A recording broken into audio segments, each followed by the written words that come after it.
સરકારે એક ઇમ્પેક્ટ ફીનો કાયદો બનાવ્યો છે કે ઇલીગલ હોય કે વધારાનું બાંધકામ કે જે ચાર્જ લઈ અને કાયદેસર કરી આપવાનું. હવે એ કેટલા સમયથી લોકો અરજીઓ કર્યા કરે છે, ફાઇલોના ઢગલા ભેગા કરે છે, કાં રાજકીય લાગવગ અથવા તો પૈસા આપી અને એ ફાઇલ મંજૂર કરાવી દે, બાકીની ફાઇલો એમને પડી છે. મેં જોયું હમણે ઘણાએ કીધું કે ભાઈ અમે 2-3 વર્ષ થઈ ગયા એમને અરજીઓ કરી છે, કાંઈ નિકાલ નથી કરતા. તો આ કોની જવાબદારી છે? એક તો ઇલીગલ વસ્તુ કાયદેસર કરવા માટેનું આ કમઠાણ હાલે છે અને એ પૈસા ભરે છે, કોર્પોરેશનને આવક થાય છે, પછી ઉપર વધારાનું બાંધકામ પછી મંજૂર કરે છે સરકાર. 10 માળનું બિલ્ડિંગ હોય કે 15 માળનું, એની ઉપર પાછું 1-2 માળ બીજા વધારાના આપે, એની ફી ભરી દેવાની. એટલે પછી ધરતીકંપમાં ભલે બધું પડે ને મરે, કાંઈ વાંધો નહીં. આ ગેરકાયદેસરને આ જે કમઠાણ છે ને એ બિલકુલ યોગ્ય નથી. જ્યારે બિલ્ડિંગ 10 માળ કે 12 માળનું 15 માળનું બનાવ્યું હોય ત્યારે એણે જે સરિયા ને એનું સ્ટ્રક્ચર ને એના કોલમ ને જે તે બનાવ્યું હોય એ એના મેળે બનાવ્યું હોય 10 માળ, પછી એની ઉપર બીજા 2-3 માળ ચડાવી દેવામાં આવે તો એ ખોટું જ છે, એ યોગ્ય નથી. એવું કાંઈક એવી મંજૂરી આપવાની જ ન હોય.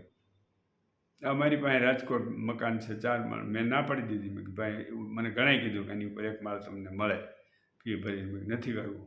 કરોડો રૂપિયા મળતા હોય તો નથી કરવું. એક તો નીચે રહેતા હોય જે લોકો, એને સિમેન્ટ ઉડ્યા કરે, કાયમ એને હેરાનગીરી બિચારાને. મેં અમદાવાદ હાઈવે ઉપરથી હું જતો હોઉં છું ને, રિંગ રોડ કે અહીંથી પસાર થતો હોય ગાંધીનગર જતા હોય ત્યારે હું જઉં છું. ઘણા લોકો ઉપર એ જૂના બિલ્ડિંગની ઉપર બાંધકામ કરે છે. એટલે ભાઈ, તમને કોર્પોરેશનને કે એને પૈસા મળતા હોય એના માટે કાંઈ એવું કાંઈ ઇલીગલને કાયદો તો કાલ સવારે મર્ડરની આટલી ઇમ્પેક્ટ ફી ને ઓલા ધાડ લૂંટફાટની આટલી ઇમ્પેક્ટ ફી, બળાત્કારની આટલી ઇમ્પેક્ટ ફીનો કાયદો બનાવી દો એટલે બધું જે ઇલીગલ જેટલું ગેરકાયદેસર થતું હોય એ બધું કાયદેસર થઈ જાય. આવું ન હોય. લોકોને આ તો સારું છે. 7નો ધરતીકંપનો આંચકો આવ્યો હતો, 7-7.5નો. કેટલું કચ્છમાં, અમદાવાદ, બીજે ઘણી જગ્યાએ કેટલા મકાનો પડી ગયા હતા, કેટલા માણસો મરી ગયા હતા. હવે 9-10નો જે આવે, જો 9-10 સ્કેલનો ધરતીકંપ જ્યારે વિનાશ થાય ત્યારે તો કાંઈ ખામી નહીં રહે. ત્યારે આવડા મોટા ઊંચા બિલ્ડિંગ રહેવાના છે ને, એટલા બધા માણસોની કેટલી જાનહાનિ થાય. એક તો 10 માળથી વધારે ઊંચા બિલ્ડિંગને મંજૂરી જ ન આપવી જોઈએ. એ પહેલાં તો બસ લોકો 10 માળની આસપાસ બનાવતા, એમાંથી 15 ને 20 ને 21 માળના બિલ્ડિંગ રાજકોટમાં ઊભા કર્યા.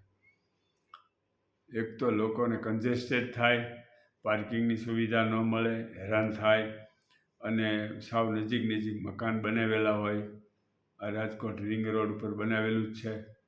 હું ગયો તો જોવા, તો મને એમ થઈ ગયું કે આ આટલું નજીક અને આવા બિલ્ડિંગ હોય 21 માળના. પૈસા કમાવા માટે બિલ્ડરો ગમે તે કરે, પણ સરકારે પછી એને એવો ખોટો સહયોગ ન અપાય. સરકારે પણ વિચારવું જોઈએ કે ભાઈ આવા 21 માળના બિલ્ડિંગો જ્યારે ધરતીકંપમાં પડશે ને એ સરકાર હું એ બધાને કંઈ વળતર દેવાના છે. અને આ કોઈ પણ અકસ્માત થાય કે કાંઈ પણ બાબત બને તો બધુંય આ વિરોધ પક્ષવાળા નવરી બજાર છે, એટલે એ લોકો સરકારની ઉપર માછલા ધોવે. ટીવીવાળાએ ચોંટ્યા હોય એની પાછળ આ બધું બદનામી કરવા માટે લાગી પડ્યા હોય. રાજકોટનું બન્યું, કોઈ બીજું બન્યું.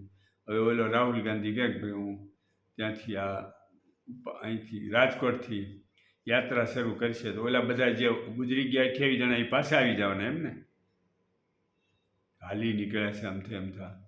ને રાહુલ ગાંધી તો ઓલી ચકલી ફૂલે કે ચડી હોય એમ ચોંટ્યો છે નકામો, અને પ્રજા બધા એમને ઠીક છે કર્યા કરે.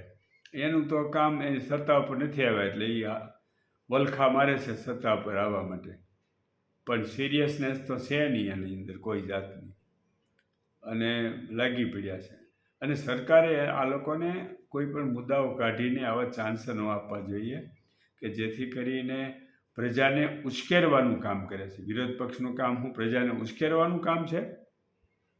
મારે તો કોઈ પક્ષ જ લેવા દેવા નથી, પણ સમગ્ર પ્રજાને બંધ પાળવાનું. અરે આ તો હાવ બોગસ સિસ્ટમ છે. હું હાલી નીકળ્યા છું બંધ પાળવાની વાત કરે, જ્યારે ત્યારે બંધ પાળીને બિચારા બહારથી કોઈ હટાણું કરવા સિટીમાં આવ્યા હોય, રાજકોટ હોય, અમદાવાદ હોય, ગમે એ સિટી હોય, અને આ નવરી બજાર છે કોંગ્રેસવાળા એ બંધ પાળવાનો, પણ પ્રજાએ વિરોધ કરવો જોઈએ. હાલી હું નીકળ્યા છો, લેવો અમારે ધંધો કરવો છે. એક તો ધંધા પૂરા હાલતા નથી અને અધૂરામ પૂરા પાછા બંધ. કદી બંધ પાળવાનું કોઈ પણ કહે ને ના પાડી દેવાની ચોખ્ખી ઘસીને. તમે જે ગુજરી ગયા છે એને શ્રદ્ધાંજલિ આપો, એના માટે સદભાવ રાખો, એને ન્યાય મળે એ બધું કરો, એ બધું ઠીક છે. પણ આ ખોટા રવાડે ચડી ગયા છે, એટલે આ બધું બંધ પાળવાનું નહીં, બધું બંધ કરાવો.